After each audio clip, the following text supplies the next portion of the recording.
جب خدا تعالیٰ نے اس آیت میں یہ کہا ہے کہ امن یجیب المضطر اذا دعا، تو اس کے معنی یہ ہوں گے کہ ایسے شخص کی دعا جو اللہ تعالیٰ کے سوا کسی کو ملجا و ماوا نہیں سمجھتا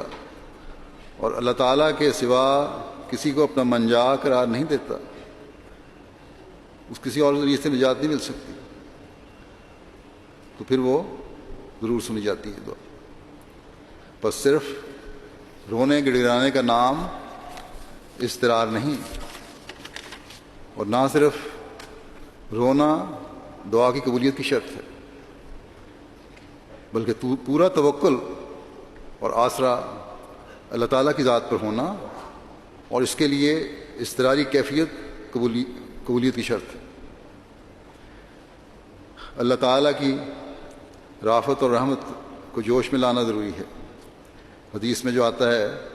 کہ اللہ تعالیٰ فرماتا ہے کہ جو میری طرف ایک قدم بڑھاتا ہے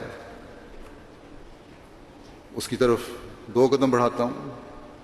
اور جو میری طرف چل کر آتا ہے میں اس کی طرف دوڑ کر آتا ہوں۔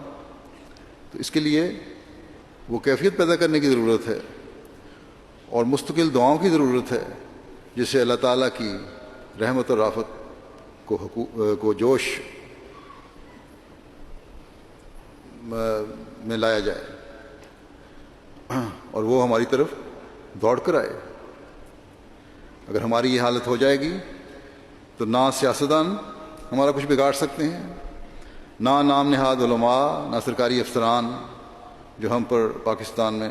خاص طور پر اور بعض دوسرے ملکوں میں بھی بعض جگہ